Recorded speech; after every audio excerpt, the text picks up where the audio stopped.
Good morning, everyone. I'm Heather Gallegos, Chairwoman of the Saginaw County Chamber of Commerce Board of Directors, and I want to welcome everyone back to Zooming at Perc. Before we get started, I've got some logistics information to share to enhance your viewing pleasure. We recommend you view this Perc in speaker mode for the best flow and the least distraction. During the program, everyone will be muted except the designated speaker. But don't worry, this is Perc, so we'll give you some time for a virtual business card exchange about halfway through the program. There will be video in today's program, so please be sure that you may need to adjust the volume on your device to a comfortable level. And now, let's begin our program with the Pledge of Allegiance. Please join me. I pledge allegiance to the flag of the United States of America and to the republic for which it stands, one nation, under God, indivisible, with liberty and justice for all. Thank you, everyone. You should have received our Perc brochure as an attachment to your Perc reminder email. With it, there were also several PDF attachments with information from today's premier Perc and speaker sponsors. We encourage you to review the materials and support your fellow chamber members with business whenever possible. The chamber offers a variety of tools for you to use as you work to increase your business connections and bottom line. The Perc brochure is one of those tools. A variety of chamber benefits is another. The chamber benefit partners provide comprehensive benefit programs for members of the Saginaw County Chamber of Commerce. The chamber endorses their products and services, and they help support the chamber's quality of life, community initiatives, and member service programs. Because you belong, these value-added benefits can save you time and money. So each month, we try to highlight one of them at Perc to make sure you have the information you need to take full advantage of your membership. This month's highlighted member benefit is Staples. The Staple Business Advantage program for the Chamber leverages Chamber of Commerce membership nationwide to drive the deepest possible discounts to participating chambers, businesses, and their members. The program bolsters your buying power to ensure you receive maximum savings. Thanks to your Saginaw Chamber membership, you now have exclusive access to national contract pricing. The program includes one-stop shopping, free next-day delivery of orders over $50, free returns, and discounts on products you use every day. Plus, save big across all product categories from the nation's leading office supply vendor. The program is available to companies of all sizes, so sign up today at www.chambersave.com/staples, or you can visit the Benefits Partners page under the Chamber tab on the Chamber website at thesaginawchamber.org. There's a lot of chambers in that one last paragraph there. And now, please join me in welcoming your 2020 Chamber Ambassador Chair, Dawn Boucher from Manor Group. Morning, Dawn. Good morning, Heather. Good morning, everyone. I'm here today to talk about Chamber Ambassadors because it's that time of the year when we recruit new members for the Ambassador team. Ambassadors are truly the eyes and the ears of the Chamber. We conduct several personal visits and make contacts each year to complete member surveys, deliver membership information, ask and answer important questions, and perform a variety of tasks designed to strengthen member retention. The information ambassadors gather is valuable in helping the Chamber evaluate and provide member communications, benefits, and services. Ambassadors serve a minimum of 3 years and a maximum of 6 years on the team. Their involvement in the Saginaw County Chamber of Commerce is recognized and rewarded by a point system. Meetings, event attendance, and member contacts are all worth a specific number of points, and a minimum number of points is required to retain your seat on the team. The commitment is great, but so are the connections and community relationships that result. If you enjoy networking and helping others succeed, we invite you to complete the application that was attached to the email with today's login information. The deadline to apply is November 30th. For more information or questions about becoming a Chamber Ambassador, contact me, Dawn Bauscher, Susan Moody at the Chamber, or any one of the other Chamber Ambassadors listed on the slide. I hope that you consider applying for this position. It's a career opportunity you won't want to pass up. And now, Heather, it's back to you. Thanks, Dawn. You know, it's volunteers that make this organization successful and drive the growth of this area. And I know that Chamber volunteers have volunteered their time and service because they want to make a difference. You want to make a difference.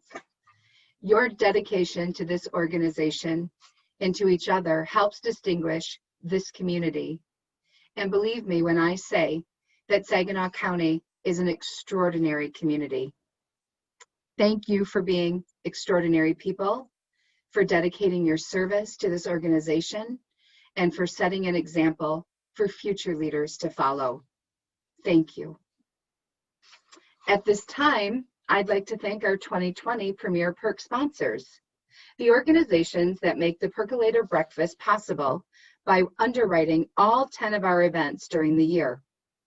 All of our 2020 Premier Perc sponsors are included on your screen and in your Perc brochure.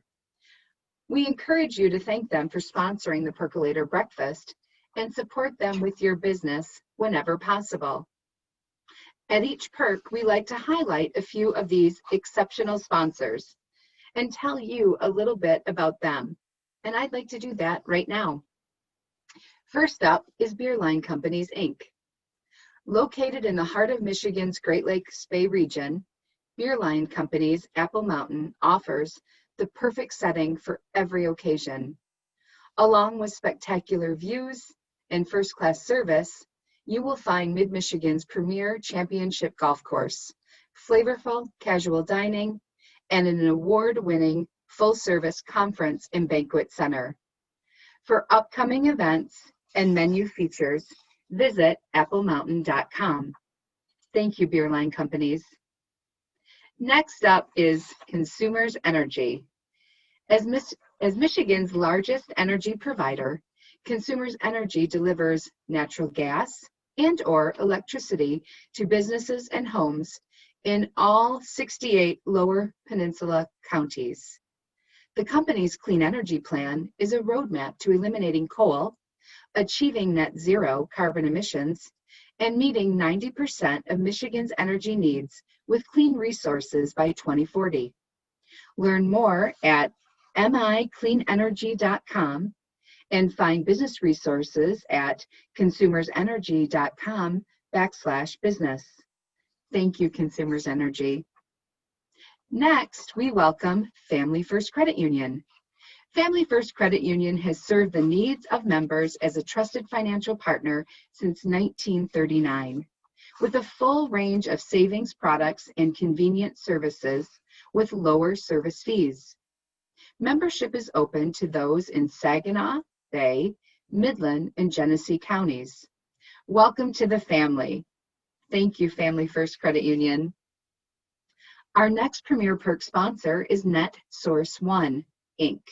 NetSource One has been working together as a team to provide premium customized information technology solutions since 1999. NetSource One raises the standard for technology support with their experience, quality, and value. With NetSource One, you get the expertise of a big firm with the personalized service you'd expect from a local business. Thank you, NetSource One.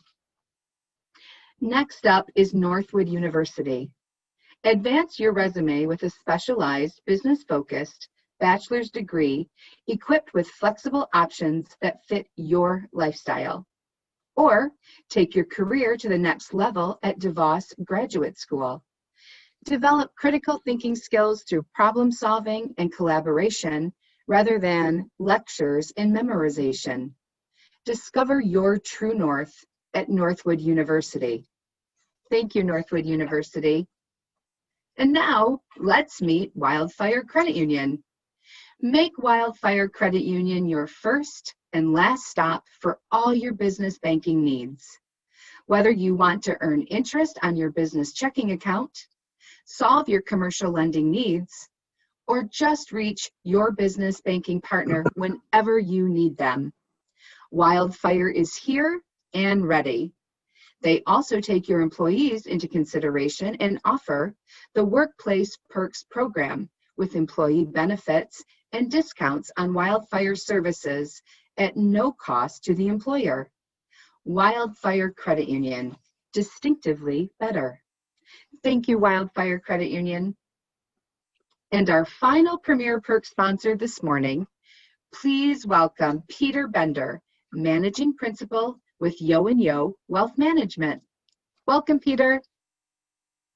Thank you, Heather, and good morning, everybody. At Yo & Yo, we are here for you beyond just tax and accounting.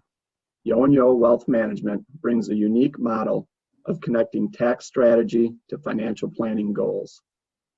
Together, our CPAs and wealth management professionals provide a holistic approach to financial planning using asset management, insurance planning, estate and retirement planning, and business transition strategies. During a time of market uncertainty, it's more important than ever to strategize your year-end tax and financial planning. At Yo & Yo Wealth Management, we can help. And now it's time for today's community update with the always entertaining and very presidential Veronica Horn, your Saginaw County Chamber President. Veronica, it's all yours.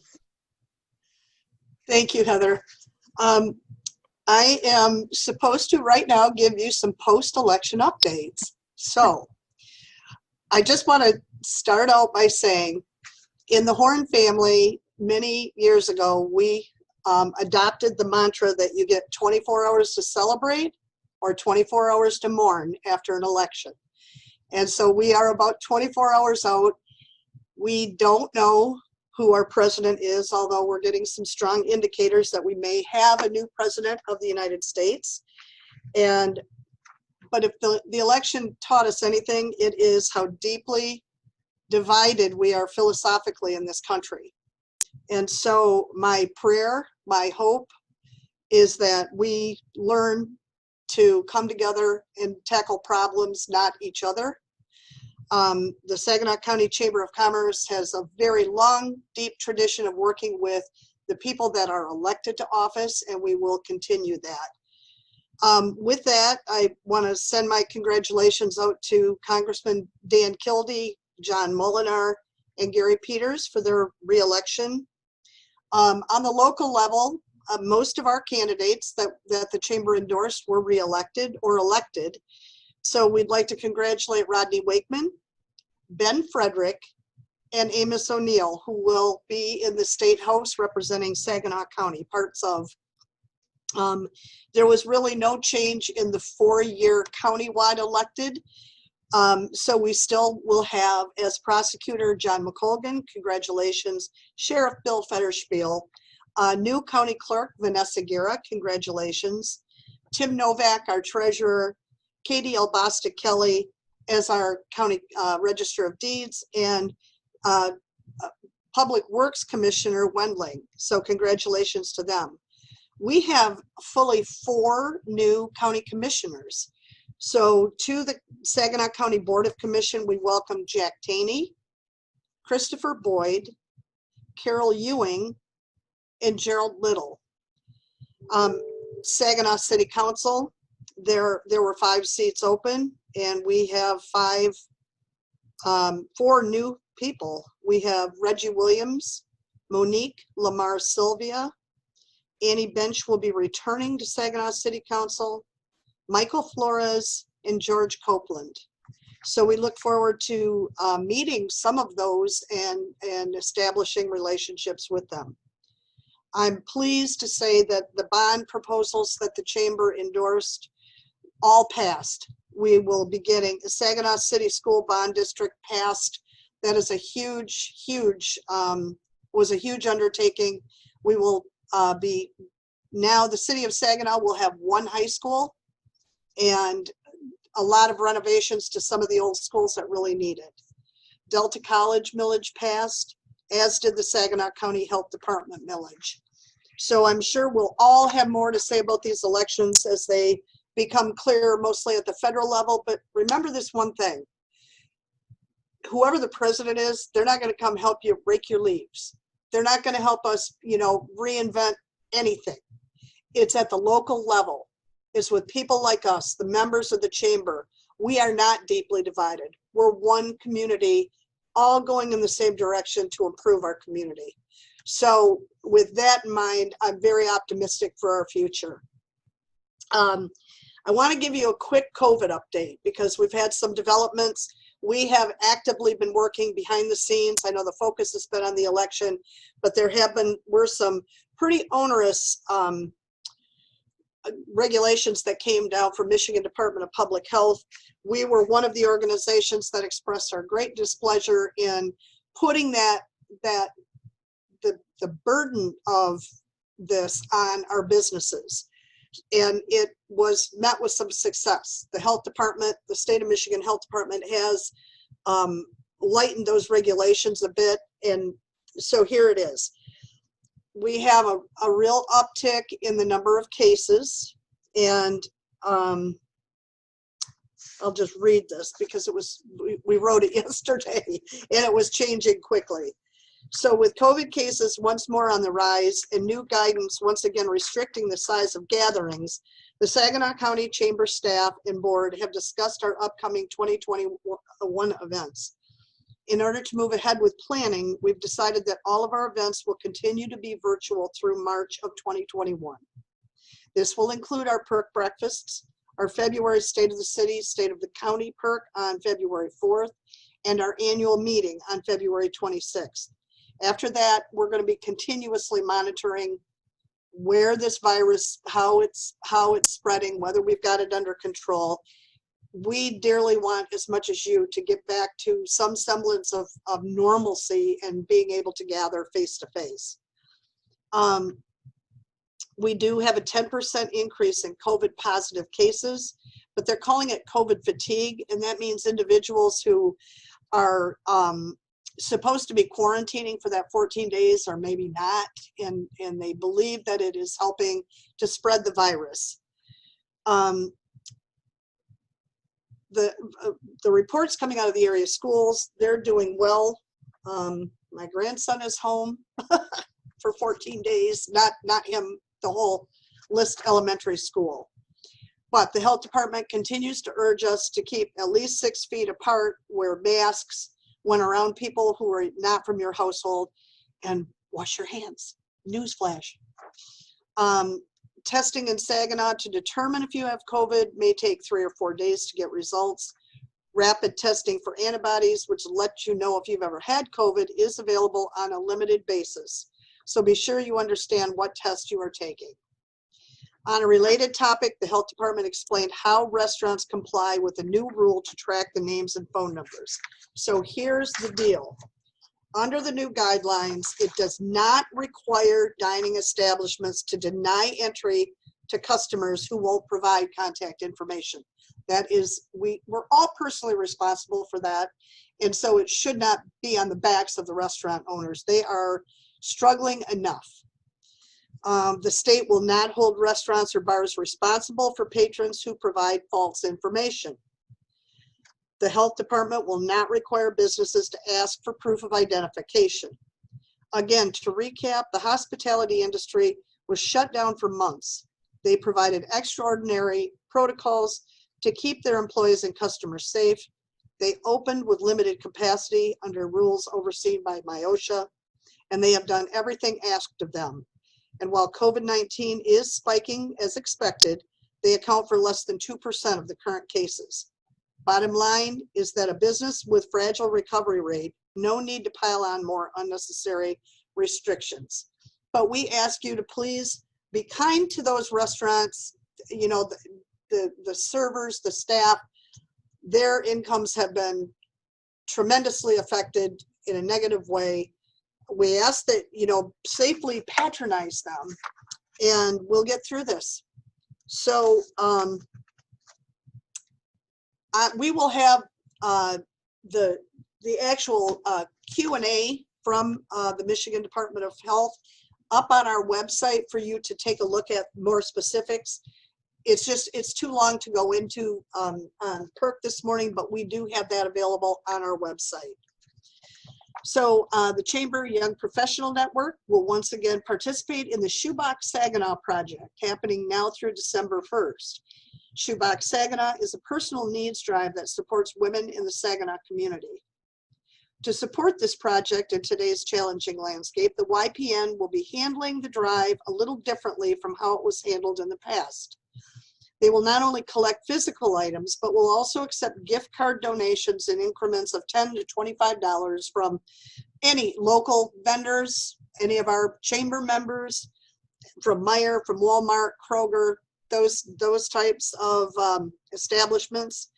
And physical donations may be dropped off at the Chamber building at 515 North Washington, just inside our lobby. Or you can mail a gift card donations to Attention Shoebox Saginaw to the Saginaw County Chamber address, which is 515 North Washington. And that will also be up on our website for you to access. But in this time of great need, don't forget others that are not as fortunate as we. Now we're going to take a little break for our virtual business card exchange. In just a moment, we'll send you into a break room with several other Perc guests where we encourage you to introduce yourself and share a little bit about your company. We'll take about 15 minutes for you to zoom around the room, and then we'll zap you back here to continue our program. Remember to unmute yourself and turn on your video when you get into the break room. And if you use the call-in number to log in instead of the Zoom app or provide links, press *6 on your phone to unmute yourself. Happy Zooming. Welcome back. I hope everyone had an opportunity to make some new connections today. And now we're going to meet today's speaker sponsor, First State Bank. But before we hear from Chief Lending Officer Todd Gregory, we have a short video. Remember to adjust your volume so you can hear it correctly. Business moves fast. Banking decisions need to keep pace. But at far too many banks, decisions go through level after level after level, from the branch office to the regional office to the head office, which makes it hard for you to keep up. That's why we won't make your requests go through a corporate maze. At First State Bank, running it by the head office means walking it down the hall. All our decision makers are right here, where you need them, when you need them. If you'd like to meet them, get in touch, because they're right here in town. 989-799-7500. intowntouch.com. Well, that was a great video. So now it is my pleasure to introduce Chief Lending Officer Todd Gregory. Todd, over to you. Well, thank you, Heather. Good morning to you and good morning, everyone. As Heather mentioned, I'm Todd Gregory, Executive Vice President and Chief Lending Officer at First State Bank. Before I introduce our keynote speaker, I just wanted to share a few comments. First, let me begin by saying thank you to Veronica and the entire Chamber staff for all that you continue to do to assist, Chamber members, local business, and certainly your efforts to keep the community both connected and informed. Everyone understands there are significant challenges to execute these days, so thank you. Here at First State Bank, Execution has been a critical focus so that we can continue to help our customers and community during these challenging times. By now, I'm sure all of you have heard of the Paycheck Protection Program, or PPP as it is widely known. This was a program that was a critical lifeline to many businesses across the country, certainly in our area. And First State Bank being a bank for business, we used our strong foundation to assist hundreds of businesses in the area. In fact, executing in a very personalized way, kind of like that video indicated, First State Bank closed the second highest number of local PPP loans of any bank in our 3-county area. And when you consider the banking landscape in the Great Lakes Bay region, First State Bank is not the second largest bank, not even the 5th largest bank. So, and very proudly, 100% of the PPP loan applications that we assisted with were approved. Another focus for us during these challenging times has been accessibility, safe and secure accessibility. You know, considering this, the bank recently changed its website to firststate.bank. In addition to being much easier to remember than our old website address, this new site address provides additional security for our customers. It eliminates the risk of phishing websites because the .bank address can only be purchased by a bank. And any bank applicant, which all banks are already required to maintain ongoing security features, are screened to be a legitimate bank before they can be assigned it. So today you can now find us at firststate.bank and come visit us online. So with that, I would like to now introduce our featured presenter. Matthew Wagner is the manager of renewable energy development for DTE Energy, a Detroit-based diversified energy company involved in the development and management of energy-related business and services nationwide. Matt manages a team that focuses on various aspects of wind, solar development for DTE Energy, including overall project site selection, design, obtaining land easements, collection of wind resource information, and conduct of environmental studies, including wildlife and wetland assessments. Matt and his team are also involved in various aspects of communications and community relations related to wind and solar development at DTE. Previously, Matt worked in DTE's environmental management department, where he managed environmental personnel responsible for the company's environmental compliance. Prior to joining DTE Energy, Matt worked as an environmental consultant for Delta Environmental Consultants in Farmington Hills and in Incotech Inc., an Ann Arbor-based company. He began his career at the United States Environmental Protection Agency's Automotive Emissions and Fuel Economy Lab. Matt earned a Bachelor of Science degree in Environmental Engineering from Pennsylvania State University and a Master of Science degree in Environmental Engineering from the University of Michigan. He is also licensed as a professional engineer in Michigan. So please welcome Matt Wagner. So good morning, everybody. As Veronica mentioned the election, and I hope everybody's recovering from their election hangover. I'm not quite recovered yet. I don't know if I could handle the one-day rule like Veronica's got in her house, but one day at a time, right? And I have to say, Veronica talked about unity in the Saginaw Chamber and in the Saginaw community, and I've seen it. You're focused, and you're an example for other communities. So congratulations to you. It's good to see, at a time when there's a lot of change and a lot of uncertainty. And, I think in a lot of ways you guys are a beacon. So congratulations. So thanks, Todd. As Todd said, I'm Matt Wagner. I manage renewable energy development for DTE Energy, and it's good to be back. I had the pleasure of speaking last year. When I spoke last year on our DTE's clean energy transformation, I wanted to do a little bit of that this year, but I actually wanted to spend more time talking about what it looks like to build a wind park. And that's because there's a wind park coming your way. The Meridian Wind Park is going through site plan approvals in Jonesfield Township in Saginaw County, and Mount Haley and Porter Townships in Midland County. So the timing's really good to just give you guys a flavor. And you know, the pictures I'm going to show, and I know most people like pictures better than reading a bunch of slides, so hopefully you'll enjoy that as much as me. So I just want to give you a flavor, because you won't see all that stuff because you'll be working, but the crews will be out there putting together a wind project. So let's get going. Slide 2, please. So this is a picture of DTE's Walker Sisler building. It's kind of the main building at our headquarters in Detroit, and it's sporting our new logo, which is much simplified from earlier logos that DTE has. A couple things about DTE Energy: we're the state's largest utility. We serve 2.2 million electric customers in Southeast Michigan, and across Michigan, we've got over 1 million gas customers. We have nearly 11,000 employees, most who work in Detroit and the state of Michigan, but some across the country in our non-regulated businesses.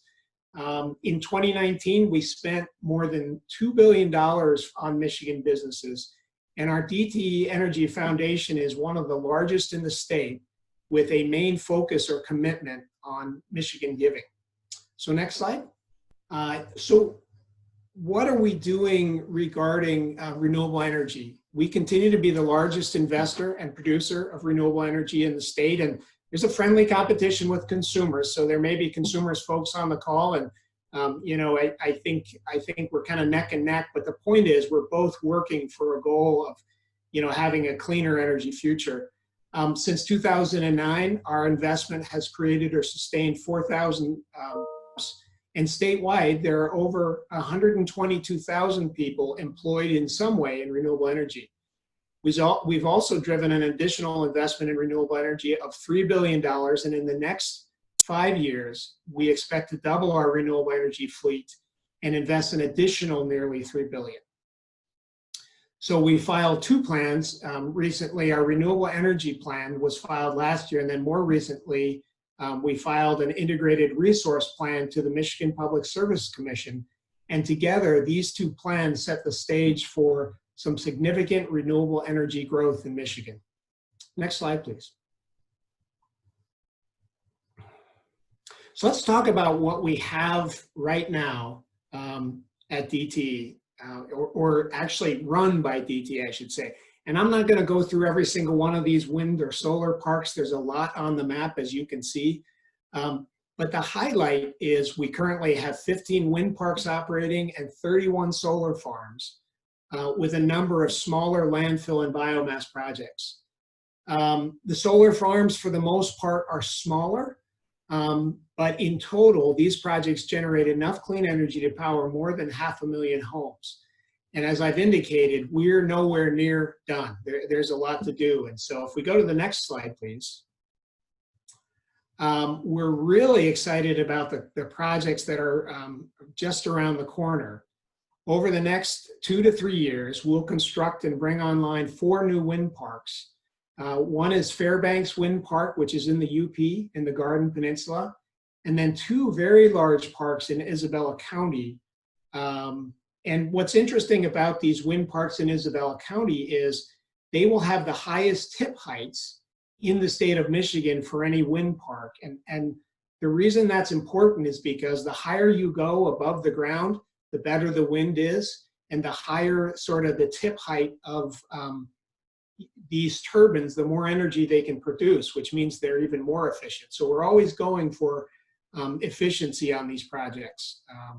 And then last but not least, your very own Meridian Wind Park. And so we're excited about those parks coming.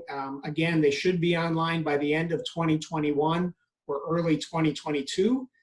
Some delay with COVID-19, and you know, as everybody knows, that it impacted everything across the country. And so, you know, there are some delays that everybody understands that might slow us down a little bit, but you know, things are moving pretty well. We're also going to be starting up 4 large solar farms, and we're very excited about these. These are on the order of 100 to 200 megawatts. And just so you know, you're sitting there scratching your head saying, what's a megawatt? The best way I can make it make sense for you is 1 megawatt powers maybe 500 or 600 homes.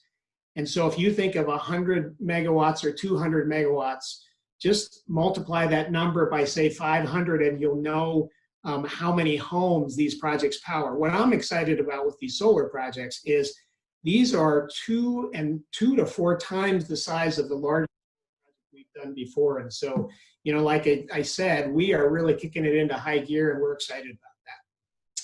So next slide, please. So why are we doing this stuff? And this is stuff I talked about last year. As a matter of fact, this slide may have been in last year's presentation. Why are we doing this? Why are we going cleaner in terms of our energy mix? First of all, it's just the right thing to do. There's a lot of conversation about, you know, the climate situation, and we want to do our part of that. And frankly, it's a pretty big part that we play in carbon reduction. Second, and you know, this is something that a lot of people sort of across the country don't think about, but coal plants, and particularly our coal plants, have been running for a long time. And you know, these days coal gets kind of a bad rap, but the truth is coal has served our country very well in terms of bringing us to where we are as a state and as a nation. And so I want to give it its due, but times are changing. And so technology and economics make renewable energy a bigger part of the solution. And then personally for me, you know, I feel like our Creator called us to be good stewards of our natural resources. And so taking advantage of clean energy resources, from my point of view, just makes good sense. So by 2050, we want to be carbon neutral, which means we won't emit more carbon than we absorb. And so as a quick example of sort of the ramp down on coal, in 2005, over 75% of our energy came from coal. By 2040, none of it will come from coal. So hopefully that gives you a flavor there. So let's go to the next slide, please. So this is where the fun begins for me, and I hope for you. You know, we all talk about pictures being worth 1,000 words, and I think that's true. And so I can talk and you can look, but to kind of set the stage, let's just talk generally about the wind development and sort of project process.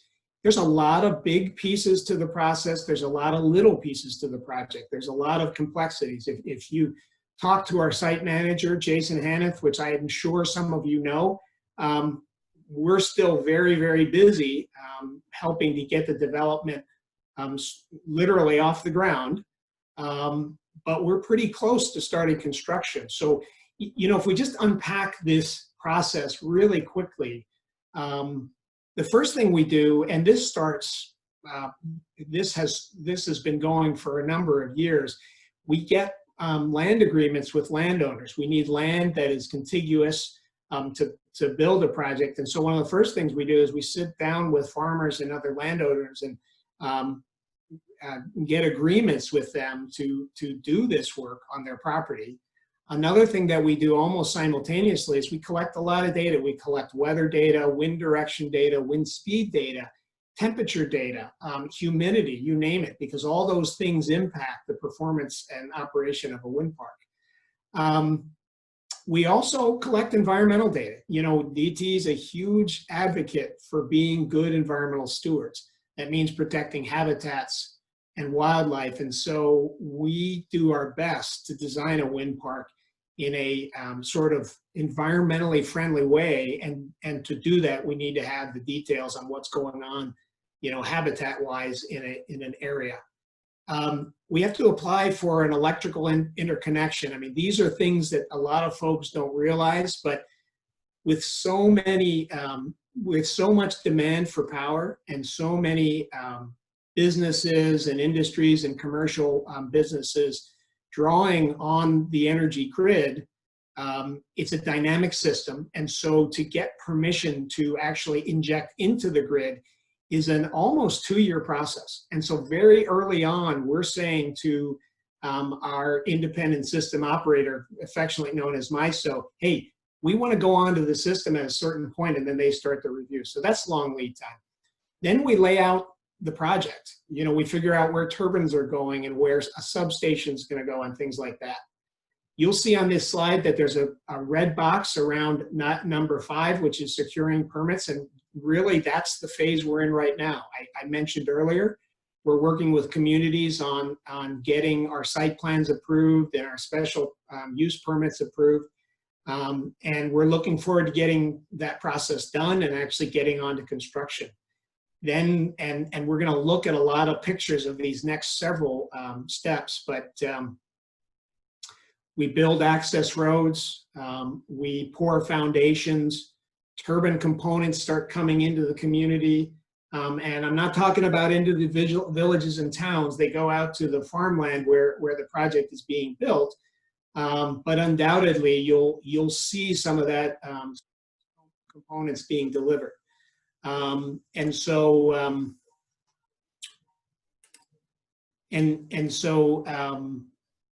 one of the things that comes with that, item 10 you see there, there's a substation. You know, we have to take all this power that's been generated by the turbines and consolidate it and then step it up to the grid. And so that's what item 10 is.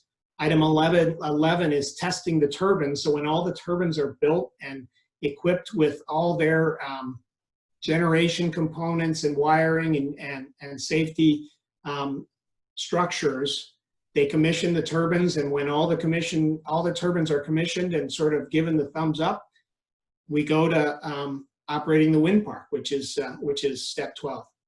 And so now we're just going to get into, and I'll try to give you some perspective as we go through. But let's go to slides 9.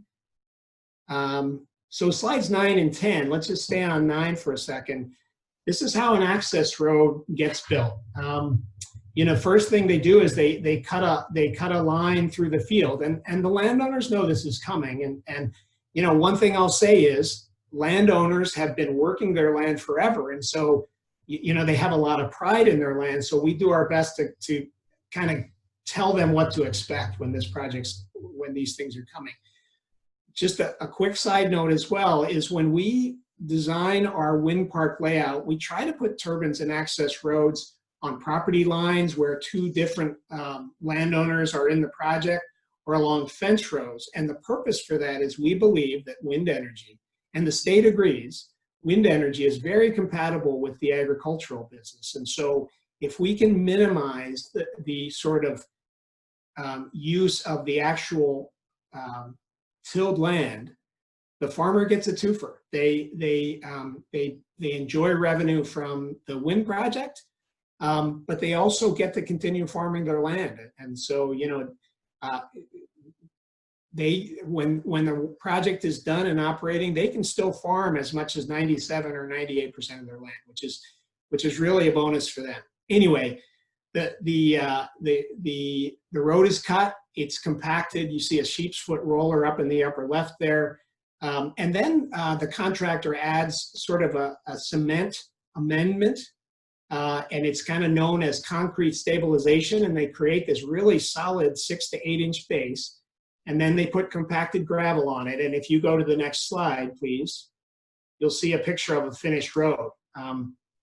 You know, if you're driving down through the community and you see this, it'll just kind of look like another road to you. But you know, it's what our technicians use to get to the turbine once it's built. And frankly, landowners like them because when the fields are wet in the spring and they need to get, you know, sort of stage equipment, they like having the access road to kind of get their equipment into the field a little more easily. So it's kind of one of those bonuses where we just think it's a collaborative thing with our landowners. Okay, let's go to the next slide, please. And let's talk about the foundation. So obviously these turbines they're pretty tall, and so you know, to make sure that these turbines are secure, they need a pretty large foundation, sort of a counterweight to keep them firm. So the foundation is about 10 to 15 feet deep and 50 to 60 feet across. So as I suggested, it requires a pretty big hole. And the first thing the contractors do is once they've leveled the base, they put in what you're seeing here, which is a mud mat. And so they start gradually applying this mud mat of concrete to provide a really level base for the rest of the foundation. And if you go to the next slide, you'll see that they're starting to put down anchors. And what they basically do is they build a rebar cage. You know, if you've ever broken up your own sidewalk or your driveway, you're going to see little pieces of metal in there, you know, lengths of metal, and that's to reinforce the concrete. Same thing for a wind turbine foundation. They build this cage, and you could go to the next slide, please. They build this cage, and there's that picture on the lower right shows sort of the boom of the concrete pour, the cement pour there that sort of fills in around this cage and creates the base of the turbine. And then at the very top on various pictures here, you see them starting to work on what we call the pedestal, which we'll see the finished product later. Couple of little fun facts regarding the foundation. There's enough concrete in there. It requires some 40 cement truckloads of concrete to, you know, to sort of meet the requirements of that base. And you see all that steel, all those rods in there, that's about 35 tons of rebar. You know, and basically what happens, I know not everybody's an engineer out there, but when you have wind blowing at the height of these turbines, it's creating a force that's pushing on the turbine, and you need something heavy enough and sort of wide enough to counterbalance that force that's happening. And so that's why you have such a big structure. Now you'll see later on that most of this gets buried, and only that upper structure is visible when the foundation is done and ready to be built on. And so that's sort of the foundation. Not much more on that for now, but it's a sizable effort in terms of you know, getting the project done. Let's go to the next slide, please. So one of the pieces of equipment that is vital for doing a wind project is a crane, and there's a variety of different sizes of cranes that are used to build a wind park. You get a real perspective. I like this picture because you see how big the crane is compared to the actual workers around the crane in this photo. This is what some people call, I mean, the guys in the construction industry just call it the big crane. It's really kind of the top out crane, and it's the crane that goes from turbine to turbine and lifts all the sections that have to go to the very top of the turbine, and we'll show some of those. But what's interesting about this crane, well, there's a number of things that are interesting, but it's so big and it moves so slow, it's not roadworthy. In fact, it's not roadworthy to the extent that it actually comes to the site in 40 or 50 trailer loads, and then is assembled when it gets to the project. It weighs about 1 million pounds, and I don't think it ever gets over 2 miles per hour as it walks from turbine to turbine. And so, you know, one of the things about it, because the boom is almost 100 meters tall, or, you know, the boom is about as tall as Michigan Stadium is long, just to give you a sense of how big this thing is. And when I say the boom, I mean, you know, let's go to the next slide and I can show you what I'm talking about. So the boom is the reach of this crane, and so you can see how tall it is. And down below, you can see one of the little helper cranes in yellow. But the boom, the crane, when it walks with the boom up. And that's because it's frankly the most stable position for the boom to be in. They don't want to risk tipping the crane. Cranes do tip sometimes, but obviously it's a big safety concern, and it's a big equipment damage concern. And so these companies are very good at operating these things and take great care in terms of not, you know, creating a safety concern like that. You know, the other thing to note, because I said the crane moves so slowly, scheduling the timing it takes to get from turbine to turbine is actually a big component of the installation schedule. And so, you know, all these different moving pieces literally have a huge impact on how expeditiously you can get a project built. Okay, let's go to the next slide, please. Now we can talk a little bit about the components, and they're obviously large. And, you know, see everybody, but I'm sure if I ask the question, how many of you have been driving down 75 or up 23 or up 127, and you came up on, you know, an emergency vehicle, and you see this big piece of cargo, and it's a turbine tower section like you see here, or it's a turbine blade, and they're big. And when you're right beside them, I mean, it's something to behold. I honestly never get tired of seeing them being moved. But let's go to the next slide. So here's another section just showing sort of a cross view of these turbine towers. They come on special trailers. Between these tower sections for this project, there are 3 sections of tower, and they're pretty substantial. Once these sections are lifted off of these trailers, they condense to something that's more manageable.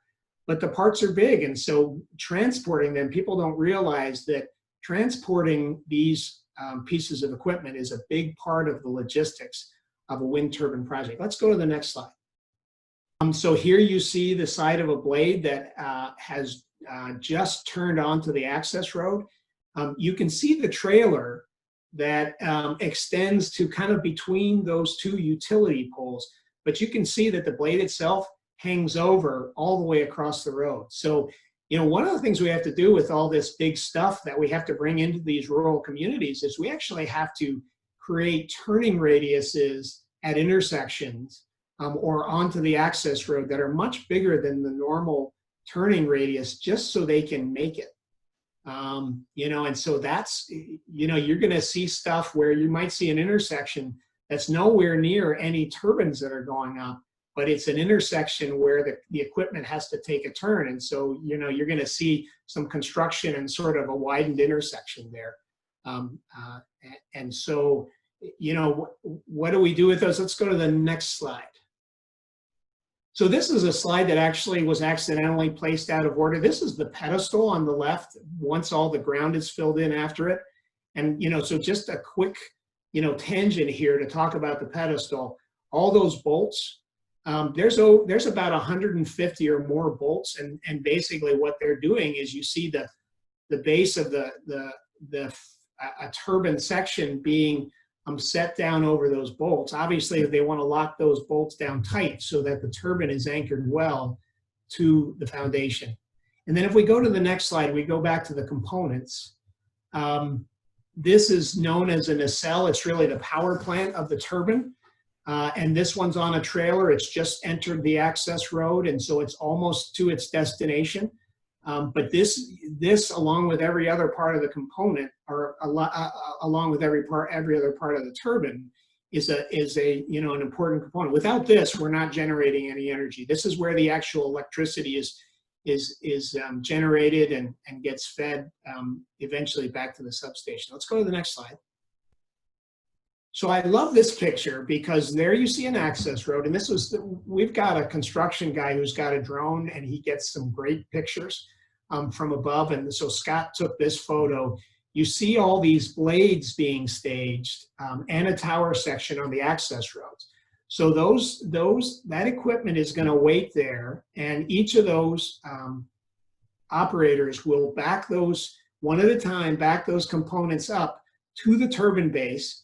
They'll be offloaded by a small crane, and then they'll be staged strategically around the turbine base, and they'll wait for the big crane we talked about before to get there and help them put the project together. So let's go to the next slide, please. So here are just some shots showing the turbine starting to be assembled. This is a picture of the big crane that has the second section of the turbine tower. And each of these, I need to, 1 second, please. Each of these components obviously is pretty heavy. And so I wanted to give you a flavor for how much these things weigh. You know, one of these tower sections weighs about 60 tons each. The bottom section is actually a little bit heavier. The top section is a little bit lighter, and that's basically a structural dynamic of the turbine tower. But then if you go to another slide, the next slide, please. Here you see a picture of the crane lifting the nacelle, which again is the power plant of the turbine, and it'll swivel that around and set that on the top of that tower. And then if we go to another slide, please. You see a rotor on the ground. And then next slide, please. Now you see them lifting the rotor. The guys in the business call this flying the rotor. And flying is very apropos. You know, what that is it's 3 blades attached to a center section. And the reason why flying that blade is apropos is those 3 blades are like 3 sails. And so the irony when you're building a wind project is you're building a wind project where you are because it's pretty windy. But there are days when you're flying a rotor where you actually can't lift the rotor because it's too windy. And it's because, you know, that rotor is designed to catch the wind, you know, for purposes of generating electricity. So I always find that irony interesting. You know, the very reason why you're building a project where you are sometimes causes you to have to slow down your construction. A couple comments, and you can scroll through, let's see, go to the next slide, please. So that's another angle of a rotor being flown, and then one more, please. Here, the rotor is almost to the point of being anchored to the nacelle. So a couple of comments about sort of particularly lifting the rotor. First of all, for the wind park, for the Meridian Wind Park, we have 2 brands of turbines. One, probably, let's see, 67 of the machines of the turbines will be built by General Electric, and then 10 of the turbines are built by Vestas. For the GE machines, they put, as you saw earlier, that rotor on the ground, they assemble the rotor on the ground, and then they lift that whole rotor. You know, that whole rotor assembled is about 50 tons. When they put the Vestas blades on, they actually do what they call stabbing a blade.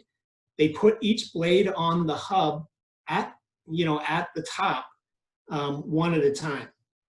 And so, you know, just to give you some comparison, African bush elephant, okay, weighs about 6.5 tons. And so you can kind of figure out what the elephant equivalent is when you're lifting a rotor, or, you know, you're putting on, you know, putting in the nacelle or something like that. You know, I felt like it was important to let you have some sense of how heavy these pieces are. A lot of safety, a lot of caution, a lot of care goes into doing this, because obviously these pieces of equipment are heavy, and if something went wrong, a lot of things can happen. So, you know, safety is always the #1 priority for DTE. I can tell you it is for the contractors. In the case of Meridian Wind Park, Barton Mallow is going to be building this, and I know those guys well. They are very careful about how they do their work, and so we're thankful for that. Okay, next slide, please. And so you get the rotors on, you commission, and then voila, you have a wind park. It's obviously not that easy, right? It's not that straightforward. But, you know, in the process, most of the actual construction or erection of the wind turbines, one wind turbine, just to put the parts together, you know, what the contractors will tell you is it's not that complicated to actually assemble the turbine. You know, there's about 8 or 9 parts. They're just really big and really heavy. And so, you know, that's where the care and planning comes in to make this a success. So let's go to the next slide. So one of the things that is really important in a wind project is you've got to connect all these turbines. You've got to connect all these turbines electrically, and then you've got to run a connection to the substation, and we do that with collection lines. And this is just one photo showing a trencher laying collection line from one turbine to the other. You know, the way I sort of try to describe it for folks who aren't familiar with how a wind park is laid out is, think about an old string of Christmas lights, not the tangled ones that you get out at the beginning of the season and you have to untangle them, but the main thing is each turbine is connected to the next turbine, very similar to the way each Christmas light is strung to the next one. only on a much grander scale in terms of size. So that's another piece. It's not visible when it's done. It's plowed in and plowed over and decompacted, and you know, the landowner can then use that location for planting again, but it is an important step in the project. And then one of the last very important things, if you go to the next slide, is decompaction. You know, first of all, you got a lot of heavy equipment moving across portions of a landowner's field. And, you know, I said before, landowners who farm this land, you know, their yields, their crop success is a source of pride for them. So it's our objective, once we're done building and moving the heavy equipment across the portions of their field, our objective is to get their soil back into shape as soon as possible. And so this is a technique that some people call ripping, where you're literally digging, you know, kind of plowing through the soil and loosening it up so that the soil can begin to, what the landowners say, heal, and be able to be used for planting, you know, over the next year or season. So that's really kind of it for the photos of, you know, how do you build a wind park. There's a lot more. We don't have time right now, but you're going to start seeing some of this stuff.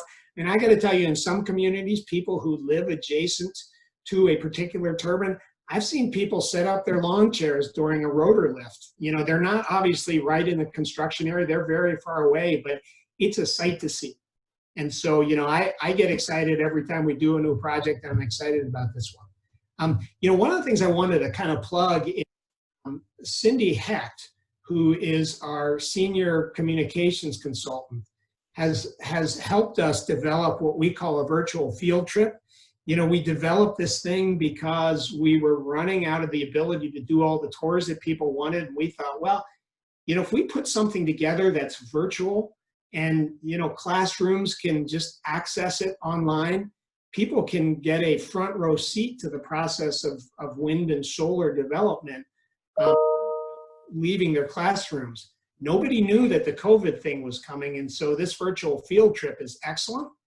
And it's excellent. And, you know, it's available. And I think, I just saw Cindy has posted it in the chat, a link to that. So you'll really enjoy it. Take the time to watch that if you can. Okay, let's go. We're coming down the home stretch here, but a couple more things I wanted to talk about. First thing I wanted to talk about is the community benefits. You know, there's a lot of different ways a community gets excited about having these wind projects come to their area. One of the first things, and I mentioned it way back during the wind turbine process or the development process, is, you know, you got landowners who are very involved in this, and the landowners have agreements with DTE. And because, you know, we have to collaborate and use their land, they are, you know, they receive payments for that. And you know, at this point, since 2017, I believe, landowners across this project have received in total over $1.4 million, you know, across all the project agreements. And, you know, that's notable. Some of these people put that into their farms. Some people, they use it for various things, but the beauty is it goes back into the community, either for the farm or to buy new equipment or whatever. And so that's a big deal. You know, benefits to the sort of communities at large, probably the biggest thing is the tax revenue that the owner operator pays for the privilege of operating these turbines. And in the next slide, we're going to go there in a second. We'll talk about what that can add up to over time. You know, benefits to individuals. There's a rule of thumb that we use in the business: for every 10 turbines, you need a technician. And so if you think about, if you figure, I think we're between, once we have these other projects installed, we're probably going to be at about 700 plus or minus turbines. And so if you divide that by 10, that's roughly 70 wind turbine technicians and other, you know, support personnel. And so I think in terms of our operations group, at some point soon, we're going to be pushing 100 people. And that's not an insignificant number of folks who have jobs in a very special area. As a matter of fact, wind turbine technician, this job is one of the fastest growing in the country. And then one item to note is the benefit to farmers. I mentioned before, we try to lay out our project based on how little impact we can have on a farmer's field. And so, we like to remind everybody that when we're done, the farmer still has 97 or higher % of the land is still available for farming. And I saw a chat question say, how do you figure out where the turbines go?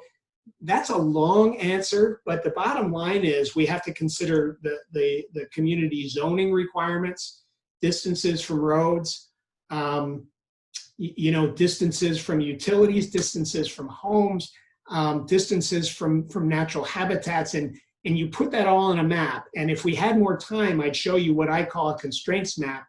The truth is, when you're done, there's only about 11 or 12% of the field, or an area that you're developing wind on, where you can actually put turbines. And so it's a very rigorous process. Let's go to the next slide. We're really close to home here. So I mentioned the tax revenues. The tax revenues go to libraries, schools, emergency responders, roads, and other community services. Gratiot County has a lot of wind turbines, but over roughly a 7-year period, they've had a revenue stream of almost $50 million. It's not going to be that big in these communities simply because it's not as many turbines, but over the years, it's going to be notable. And I know the community is very excited about that. Let's go to the next slide. So Saginaw is, this is a cool logo that's on a lot of t-shirts. We have been really fortunate as we've gotten more into the community. We've been really fortunate to partner on a bunch of things. We've been able to partner with 4-H, Future Farmers of America, Leukemia and Lymphoma Societies, Light the Night, and a lot of other charity events. We also have supported the variety of COVID responses and the Eden Dam failure. This Saginaw t-shirt logo is something where it was basically a campaign to raise money for local businesses that were hurting. DTE stepped in and helped with the fundraiser, and I think the amount raised was more than $5,000, and that profit went back to some 38 local businesses in need. So, it's good. I mean, it's great to get, but I think most of us have always experienced that there's a warmer, more satisfying feeling when we're able to give, and that's kind of one of the philosophies that drives DTE in terms of why we collaborate and pitch in so much. So let's go to the last slide.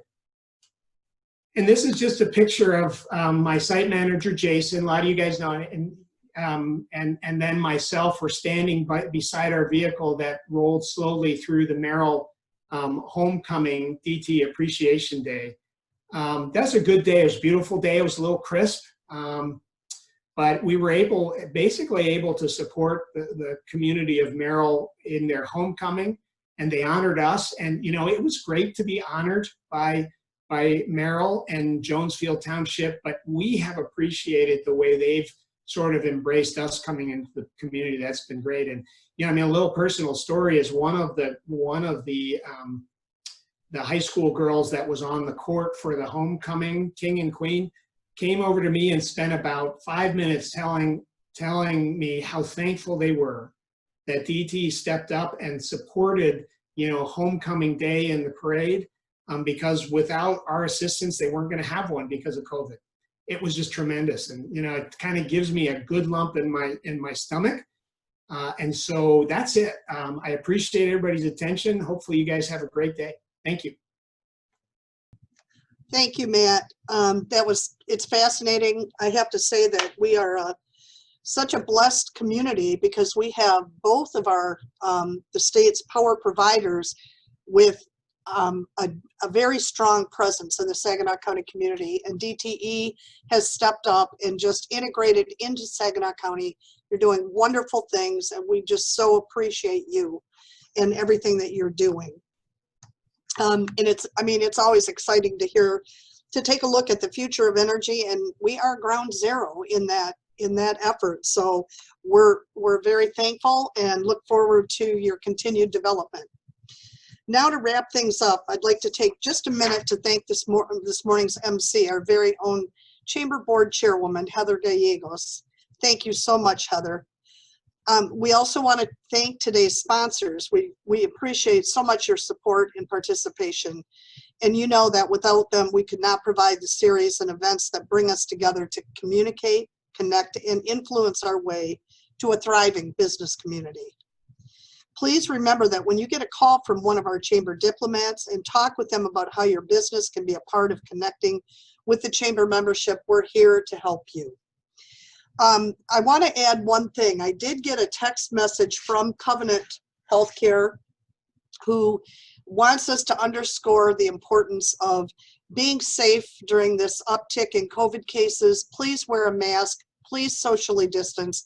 The hospital is really seeing some tremendous increase in numbers of people being admitted to the hospital with COVID. That is not the direction that we want to go. So please, please, please, let's all be safe and take care of one another.